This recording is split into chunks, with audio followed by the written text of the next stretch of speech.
Ce numéro de votre émission À vous la parole sera consacré à l'immigration clandestine dans le football. Combien de jeunes footballeurs ivoiriens tentent l'aventure dans le vieux continent en Europe? Pour en parler, nous recevons Alcini Kouyaté, secrétaire général de l'association Foot Solidaire. Bienvenue à tous et à toutes.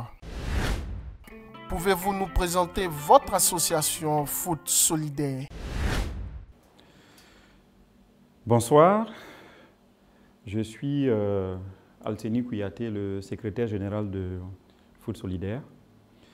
Et je voudrais, avant tout propos, vous remercier d'offrir, à travers la plateforme de l'Intelligent TV, donc d'offrir l'occasion à Foot Solidaire de pouvoir communiquer avec la population ivoirienne de façon spécifique, mais plus généralement avec l'ensemble des Africains et tous ceux qui sont intéressés par le football au sens général, qu'il soit le football masculin ou féminin. Alors, pour en revenir à votre question, il faut dire que Foot Solidaire est une association. C'est une association internationale qui a été créée en 2007 en France, à Paris, et qui s'est étendue à travers le monde dans une vingtaine de pays, notamment en Côte d'Ivoire, à travers donc la création d'associations locales qui sont affiliées à cette association internationale. Foot Solidaire Côte d'Ivoire a été créé en 2020, on va dire en plein Covid, en 2020. Et dès sa création au plan international, Foot Solidaire s'est rapidement rapproché du moins des institutions qui en général œuvrent pour la protection des droits de l'homme, des droits des jeunes en particulier, et des institutions qui œuvrent dans le domaine donc, du football, donc notamment le Parlement européen, le Conseil de l'Europe, les Nations Unies, la FIFA, etc., etc. Et les bénéficiaires donc, de nos actions, c'est notamment, ou évidemment, les jeunes footballeurs et puis les formateurs et également tous les promoteurs sportifs. Alors, nous revendiquons combien de membres? On va dire que nous avons plusieurs types de membres. Nous avons ce qu'on appelle communément les membres actifs, donc qui sont dans l'organisation structurelle de l'association. Donc, c'est une dizaine, une quinzaine de personnes, donc sans mettre à l'intérieur tous les membres passifs qui, d'une façon ou d'une autre, participent à nos actions, à nos activités. Quels sont vos principaux objectifs? Alors, pour répondre à cette question, il faut dire que il est vrai que nous avons une association locale, pour ne pas dire des associations locales, mais ces associations s'inscrivent dans les textes qui sont édictés au niveau donc, international, donc au niveau des associations internationales. Donc pour dire que Foot Solidaire Côte d'Ivoire s'est accaparé donc, des textes conducteurs donc, de l'association Football internationale. Et les objectifs sont de plusieurs ordres.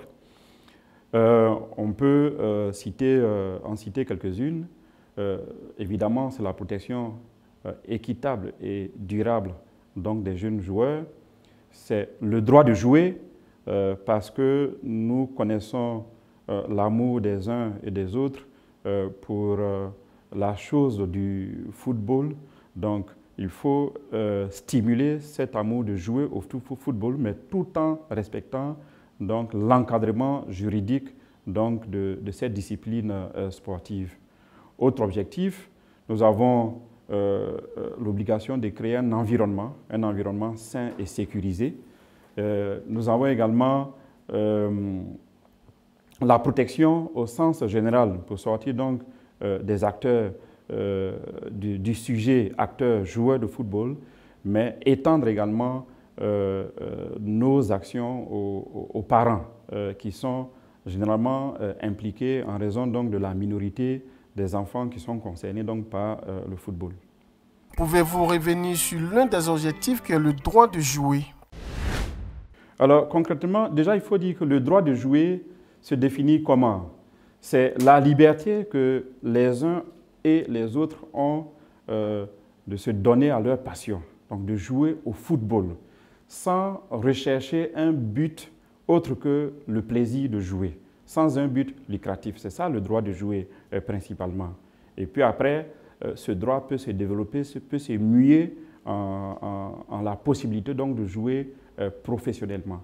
C'est ça en réalité le droit de jouer.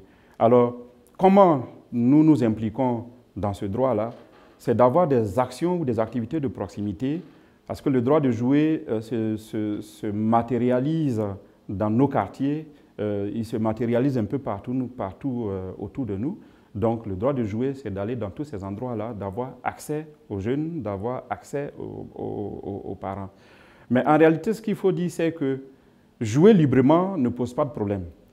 Il y a problème surtout lorsque il y a une tentative de professionnaliser. Vous savez que des recruteurs peuvent se retrouver dans une cité quelconque, une cité lambda, et peuvent détecter un jeune qui a un talent révélé. Et dès l'instant où il y a cette détection, il va forcément y avoir volonté de signer un contrat. À ce moment-là, nous intervenons. Quels sont les moyens dont vous disposez pour atteindre ces objectifs? Les moyens sont de tous ordres. Nous avons les moyens classiques, basiques, qui sont des moyens humains, matériels, les moyens financiers. Donc, au plan matériel, nous pouvons aujourd'hui annoncer à tous les Ivoiriens que Foot Solidaire Côte d'Ivoire est légalement constitué avec un siège qui est aujourd'hui aux 2 plateaux Les Perles, qui leur est ouvert en réalité 7 jours sur 7, j'allais dire, donc où ils peuvent venir prendre conseil auprès donc de nos conseillers techniques. Autre moyen que nous avons qui nous tient réellement à cœur, c'est la charte de Foot Solidaire. Cette charte-là qui reprend à son compte tous les textes, on va dire, légaux, nationaux ou internationaux, dirigés vers la protection donc, des hommes au sens général, mais également des hommes au sens particulier. Je vais citer la Déclaration universelle des droits de l'homme, la Convention internationale des droits de l'enfant, la Charte olympique, etc., etc., qui sont des supports, des moyens sur lesquels nous nous basons pour développer notre activité et sensibiliser notre population cible.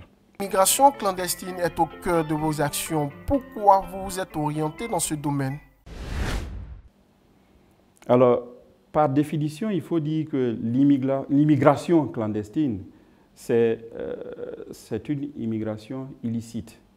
C'est une immigration, on va dire, irrégulière, qui se matérialise donc par l'entrée illégale, illicite d'une personne, d'une localité donnée, d'un pays donné à un autre pays.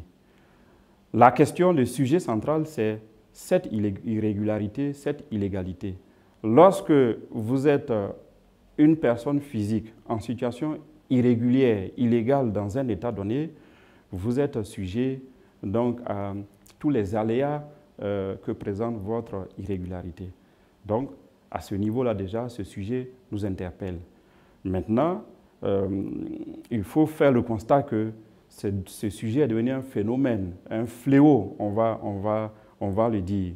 Les jeunes aujourd'hui vont à l'aventure dans un cadre d'immigration illégale pour multiples raisons, y compris la raison liée au football. Et compte tenu de ce que ces jeunes-là sont de plus en plus nombreux, nous nous sentons interpellés. Nous avons aussi été témoins en Europe de situations, on va dire, désastreuses, de jeunes qui sont arrivés parce que, ayant été alléchés par un contrat, qui sont arrivés en Europe et qui, du jour au lendemain, et pour X raisons, se sont retrouvés comme des SDF sous des ponts. Nous avons vu des jeunes complètement désabusés à cause, par exemple, de l'acculturation. Donc, tous ces éléments, ajoutés aussi au fait que nous avons plusieurs fois été interpellés, sollicités pour intervenir dans des cas d'isolement d'enfants liés justement au fait qu'il s'est retrouvé dans un environnement, dans une localité, dans un état complètement désabusé. Il avait besoin d'oreilles attentives, il avait besoin d'intervention entre son club et lui-même, entre lui-même et ses parents. Et je voudrais dire donc que tout cela nous a conduit à mettre en place une association qui s'est dupliquée dans plusieurs États pour prendre à bras le corps donc, ce problème. L'état des lieux de l'immigration clandestine dans le milieu du football ivoirien. Alors, je voudrais d'entrée de jeu dire que en la matière, les statistiques fiables sont toujours très difficiles à avoir vu l'ampleur du phénomène. Et puis, vu également le fait que nous sommes dans un phénomène de clandestinité. Voilà. Irrégularité équivaut à clandestinité. Je dirais tantôt que concernant le football au sens général, nous avons pu identifier environ 2 millions de jeunes en Afrique de l'Ouest qui sont essentiellement concernés par le football, qui ont décidé de faire du football leur centre d'intérêt.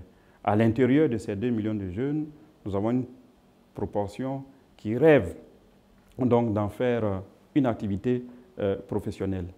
Pour revenir à la Côte d'Ivoire, les derniers états que nous avons entre 2019 et 2020 révélaient déjà près de 13 500 jeunes qui se sont donnés pour mission d'aller à l'aventure, essentiellement d'aller en Europe ou plus généralement dans les pays de l'OCDE, c'est-à-dire les pays européens, américains et quelques pays asiatiques. Donc le mouvement est colossal, il est énorme et la Côte d'Ivoire est fortement concernée évidemment par cette question donc, de l'immigration clandestine. Il est clair que notre objectif il ne peut pas être modeste. J'ai parlé tout à l'heure de désastre. Quand on regarde la situation des enfants qui sont désabusés face au rêve donc, de devenir une star mondiale du football, face au rêve brisé pour X raisons. Donc il est clair que notre objectif, c'est 100%. Bien évidemment, les objectifs ne peuvent être atteints que à travers la mise en œuvre de moyens. Voilà. Nous allons nous donner donc l'opportunité d'aller très loin dans l'atteinte de nos objectifs. Et si nous pouvons, pour 2023, atteindre ne serait-ce que la moitié, 50%, ça serait bien. Mais notre objectif reste le plus grand possible. Pouvez-vous nous expliquer le processus dans le milieu du football? Alors, pour faire simple, je vais donner une réponse assez simple. Ça ne se passe pas autrement qu'ailleurs. L'immigration, il repose sur des voies classiques. C'est généralement un individu qui, pour une raison quelconque, les raisons recensées essentiellement, ce sont des raisons d'ordre familial, des raisons d'ordre professionnel, la recherche par exemple d'un boulot. Donc cette raison classique-là va pousser donc les jeunes à tenter l'aventure pour essayer évidemment de trouver un devenir meilleur ailleurs. Ça, c'est la raison, on va dire, générale qui est évoquée. Pour revenir à la question du football de façon spécifique, nous avons plusieurs situations. Nous avons, par exemple, le cas des faux ou des mauvais agents, par exemple, de football qui font miroiter des contrats, qui font miroiter des chutes de grands clubs à ces jeunes-là qui se laissent facilement embarquer. Vous savez qu'avec le phénomène des médias aujourd'hui, nous avons des icônes de football, Eto'o Fils, Didier Drogba et bien d'autres qui font rêver ces jeunes-là. Et parfois, il suffit de peu pour qu'ils aient confiance et qu'ils se laissent aller. Certains sont allés aussi dans des situations régulières avec des contrats régulièrement signés. Ils sont arrivés à destination, mais malheureusement, les choses se sont mal passées, se sont retrouvés à la rue. Donc, que vous ayez un départ dans la régularité ou un départ dans l'irrégularité, nous restons un peu comme un schéma de veille pour voir si, à toutes les étapes, à tous les niveaux, les protocoles sont respectés, les lois sont respectées et si les contrats, même dans leur matérialité, sont mis à exécution conformément aux signatures des uns et des autres. Vous savez que l'ignorance est la chose la plus inacceptable puisque c'est l'ignorance généralement qui fait que les parents et les jeunes tombent dans les pièges et les travers donc, de l'immigration clandestine, si on veut le dire comme ça. Donc, nous nous sommes donnés pour credo donc, de les informer.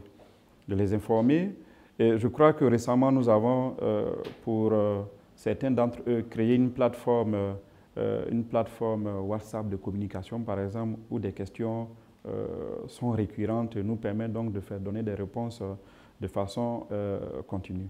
Alors, l'essentiel de l'action, c'est l'information et la formation aux besoins lorsque nous lancerons donc des programmes de formation. Alors, nous sommes en train de constituer aujourd'hui un répertoire, donc un répertoire bien défini, l'identification du parent, l'identification par exemple de l'enfant, les contacts, la situation géographique, ce qui nous permettra donc de continuer le suivi. Donc en lieu et place d'actions ponctuelles, il faut un suivi. Et c'est ce suivi-là qui va, à notre sens, donner un peu plus de résultats donc, à nos actions. Comment l'association se saisit ou s'auto-saisit dans les cas d'immigration clandestine dans le milieu du football ivoirien? En général, pour dire la vérité, nous sommes contactés. En général, nous sommes contactés parce que nous avons, donc dans le milieu du football, nous commençons à nous faire connaître, donc nous sommes interpellés, nous sommes contactés. Donc la question de l'auto-saisine ne survient que lorsque une situation se passe devant nous et que nous en sommes témoins.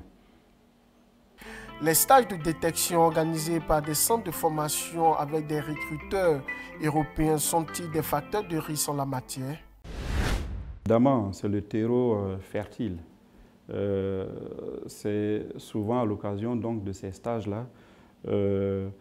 Déjà, la question qu'on se pose souvent, c'est dans quelles conditions ces stages-là sont organisés, avec quel encadrement ces stages sont organisés.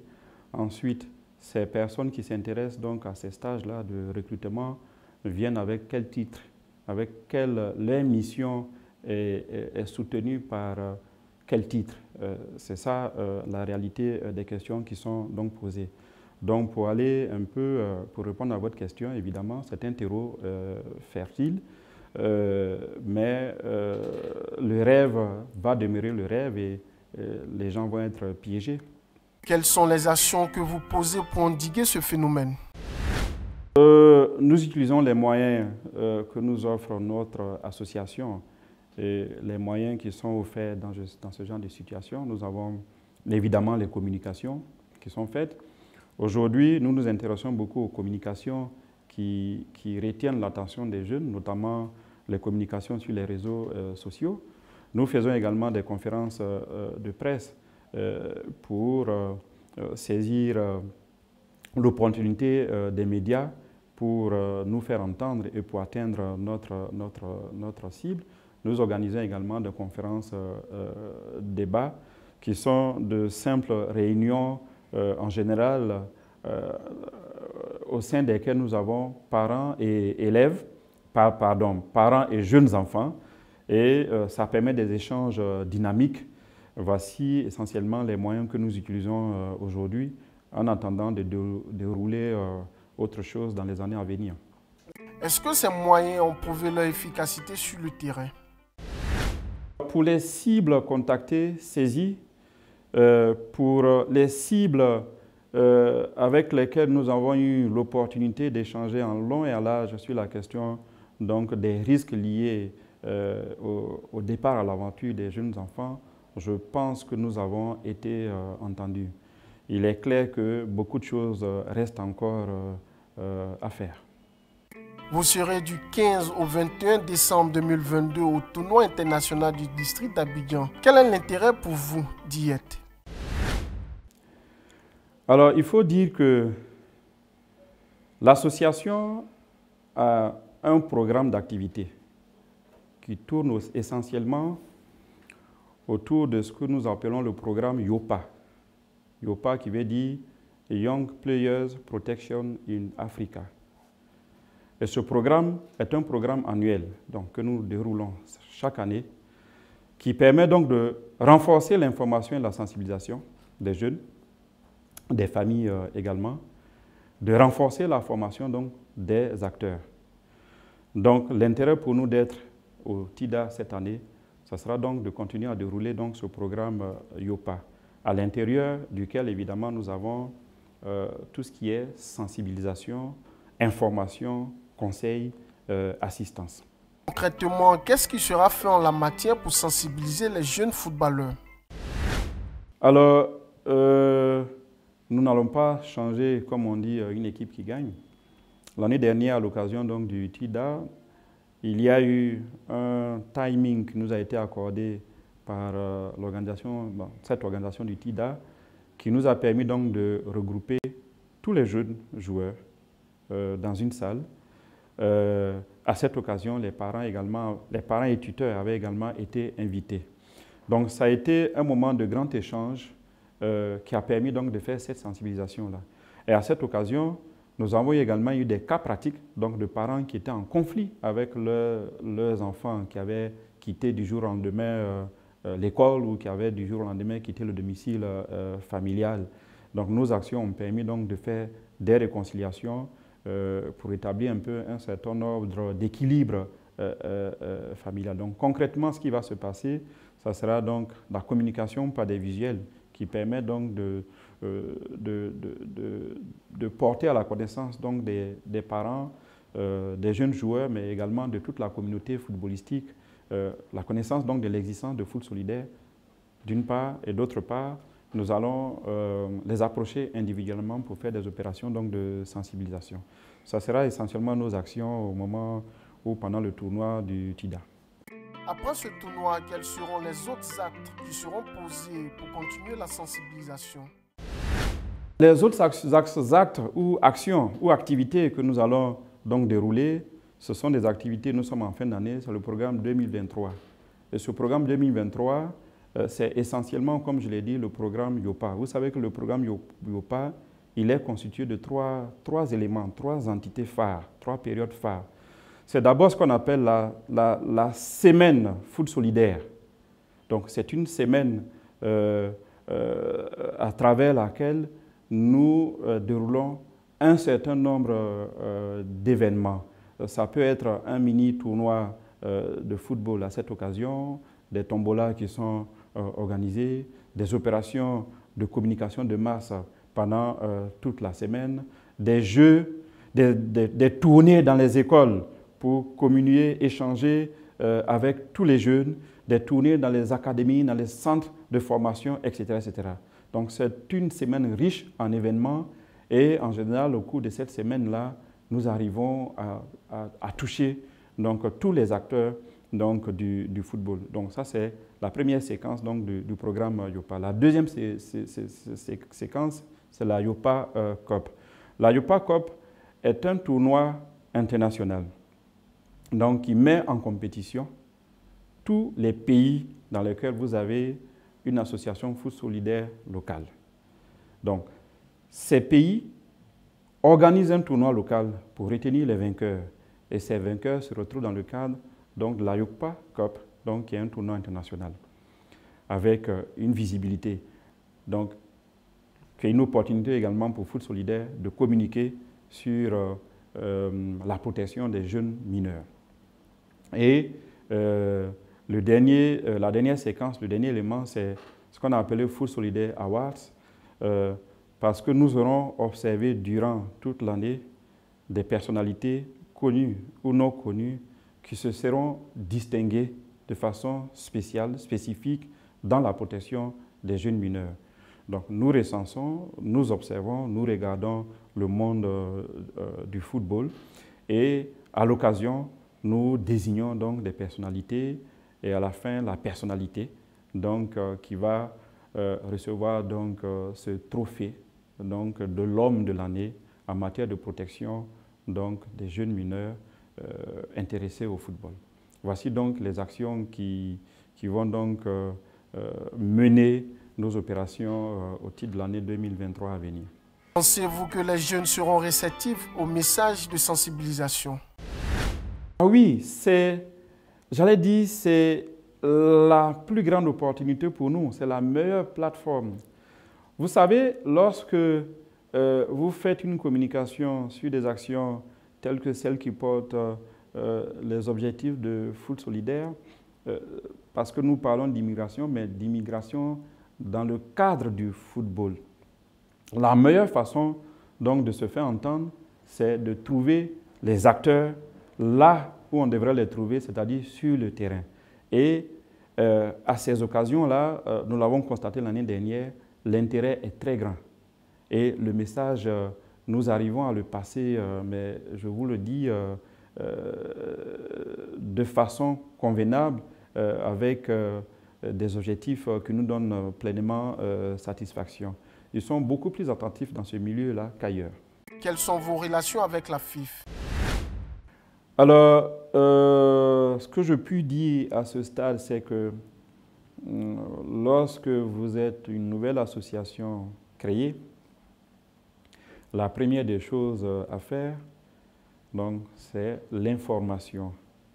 Voilà. Donc, toute l'année 2021 et une bonne partie de 2022 a servi à cela. Donc, à travers des courriers que nous avons adressés à des institutions, au ministère en charge des sports, à la fédération de football, à certaines institutions de la place que je ne voudrais pas citer ici. Donc, voici la première étape que nous avons donc franchie, c'était celle de l'information. Bien évidemment, dans le cadre donc, de notre programme à venir 2023, le programme YOPA dont j'ai parlé tantôt, nous allons donc étendre, essayer de matérialiser en des actions concrètes nos actions avec ces différentes institutions, et notamment la Fédération ivoirienne de football. Quel est votre mot de fin? Il s'est traduit à travers un rêve. C'est le rêve de pouvoir sensibiliser tous les acteurs du football en Côte d'Ivoire. J'entends par là la fédération, les académies, les clubs. Ensuite, les parents et bien évidemment tous ces jeunes-là. Pour leur dire que les demandes de transfert à travers le monde, ils sont nombreux, avec le rêve de jouer dans des clubs de prestige. Mais très souvent, comme on dit, nombreux sont les candidats, mais très peu sont les élus. Le monde du football n'est pas ce que les médias nous transportent. Ce n'est pas uniquement cela. Derrière ce rêve-là, il y a également beaucoup de désillusions. Et il est bon que tous les acteurs, principalement les jeunes et les parents, soient informés de cela. Donc notre rêve, c'est de toucher le maximum de personnes, c'est de faire prendre conscience aux uns et aux autres, et que Foot Solidaire Côte d'Ivoire soit l'arme de tous les Ivoiriens individuellement, pour que nous puissions éviter certaines situations de vie inacceptables à nos jeunes enfants. C'est sur ces mots d'espoir que prend fin ce numéro de votre émission À vous la parole. Merci de nous avoir suivis et à bientôt pour un autre rendez-vous. Au revoir.